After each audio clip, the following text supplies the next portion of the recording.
दीप अमावस्या आहे, तर दीपपूजनासाठी मी सर्व दिवे स्वच्छ करून त्यांची चौरंगावर सुंदर मांडणी करून घेतलेली आहे. सुंदर अशी रांगोळी काढलेली आहे. पूजेचे सर्व साहित्य काढून घेतलेले आहे. दुर्वा, आघाडा, फुले, हळदी कुंकू, माळा, वस्त्र, लाह्या, फुटाणे, शेवयाची खीर, अगरबत्ती, निरांजन. दीपपूजनाला सुरुवात करण्याआधी मी घरातला मुख्य दरवाजा आणि उंबऱ्याची पूजा करून घेणार आहे. हळदी कुंकू, अक्षदा, फुले वाहून, निरांजन ओवाळून मुख्य दरवाजाची पूजा करून घ्यायची.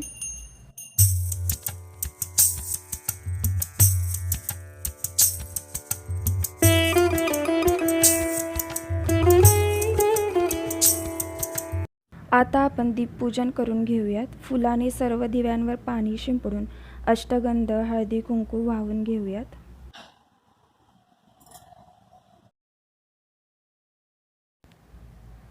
सर्व दिव्यांना हळदी कुंकू वाहून झाल्यानंतर आपण सर्व दिव्यांना फुले वाहून घेऊयात. फुले वाहून झाल्यानंतर आघाडा आणि दुर्वाही सर्व दिव्यांना अर्पण करूयात. आपण जे कापसाचं माळा वस्त्र केलेलं आहे तेही सर्व दिव्यांना अर्पण करून घ्यायचंय.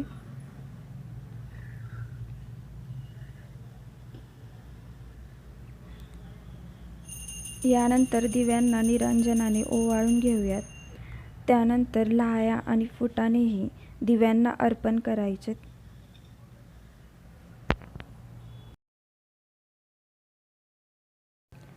सर्व दिव्यांना आता आपण धूप ओवाळून घेऊयात.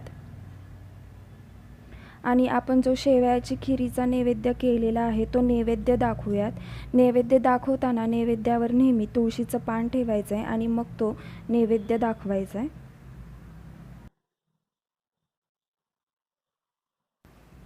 शेवयाच्या खिरीचा नैवेद्य दाखवून झाल्यानंतर आपला आजचा जो महानैवेद्य आहे तोही आपण देवाला आणि आपल्या या आजच्या पूजेला दाखवून घेऊयात.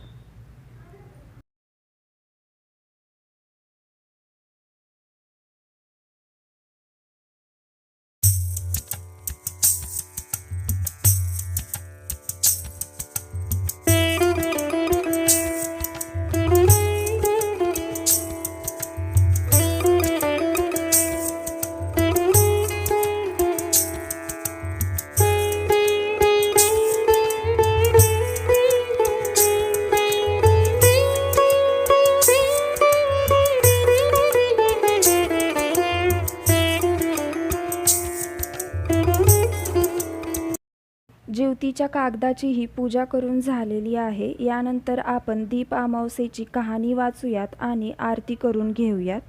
कहाणी दिव्याच्या अवसेची. ऐका दीपकांनो, तुमची कहाणी. आटपाट नगर होते. तिथे एक राजा होता. त्याला एक सून होती. तिने एके दिवशी घरातला पदार्थ स्वतः खाल्ला आणि उंदरावर आळ घातला. आपल्यावरचा प्रमाद टळला. इकडे उंदराने विचार केला, आपल्यावर उगाच आळ आहे, तेव्हा आपण तिचा सूड घ्यावा, असा सर्वांनी विचार केला. त्यांनी रात्री तिची चोळी पाहुण्यांच्या अंथरुणात नेऊन टाकली. दुसऱ्या दिवशी हिची फजिती झाली.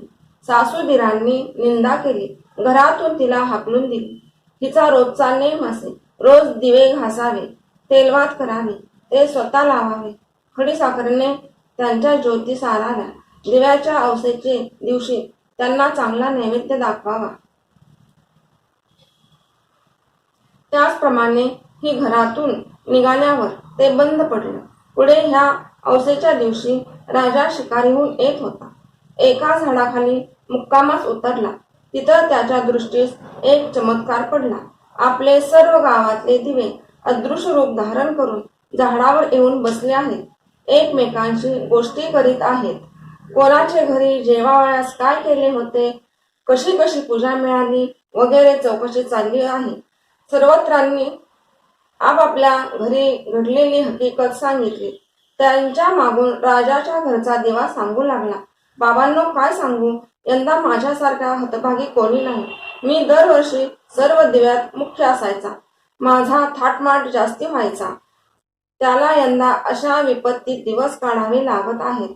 इतकं म्हटल्यावर त्या सर्व दीपकांनी विचारलं, असं होण्याचं कारण काय?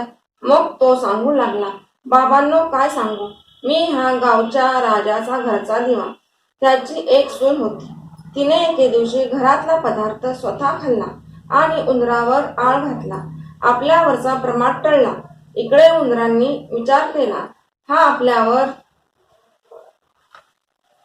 उगाच आळ घातला आहे, तेव्हा आपण तिचा सूड घ्यावा, असा सर्वांनी विचार केला. रात्री तिची चोळी पाहुण्यांच्या अंथरुणात नेऊन टाकली. दुसऱ्या दिवशी तिची फजिती झाली. सासू दिरांनी निंदा केली. घरातून तिला हाकलून दिले. म्हणून मला हे दिवस आले. ती दरवर्षी माझी मनोभावे पूजा करत असे. जिथे असेल तिथे खुशाल असो, असं म्हणून तिला आशीर्वाद दिला. घडलेला प्रकार राजाने श्रवण केला. आपल्या सुनेचा अपराध नाही अशी त्याची खात्री झाली. घरी आला. कोणी प्रत्यक्ष पाहिले आहे काय म्हणून चौकशी केली. तिला मेना पाठवून घरी आणली. झाल्या गोष्टीची क्षमा मागितली. साऱ्या घरात मुक्त्यारी दिली. ती सुखानं रामराज्य करू लागली. तर असा तिला दीपक पावला आणि तिच्यावरचा आळ टळला. तसा तुमचा आमचा टळो ही 60 उत्तराची कहाणी 5 उत्तरी संपूर्ण. मोरया. जय देवी जय ज्योती जननी, सुखी ठेवी संतती विनती तव चरणी. श्रावण येताची अनुप्रतिमा गृहात, स्थापुनी करू पूजना. आगाडा दुर्वा माळा वाहूया, अक्षता घेऊन कहाणी सांगूया. जय देवी जय ज्योती जननी, सुखी ठेवी संतती विनती तव चरणी. जय देवी पुरणपोळीचा नैवेद्य दाऊ सुवासिनींना, भोजन देऊचने हळदी कुंकू दूधही देऊ, जमुने आनंदे आरती गाऊ. जय देवी जय ज्योती जननी, सुखी ठेवी संतती विनती तव चरणी. जय देवी सटवीची बाधा होई बाळांना, सोडविती तू न तुची तयांना. माता या तुझला करीती प्रार्थना, पूर्ण ही करी मनोकामना. जय देवी जय ज्योती जननी, सुखी ठेवी संतती विनती तव चरणी. जय देवी तुझ्या कृपेने सौख्य नांदू दे, वंशाचा वेल नीट वाढू दे.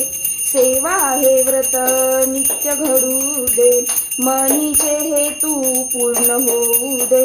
जय देवी जय ज्योती जननी, सुखी ठेवी संतती विनती तव चरणी. जय देवी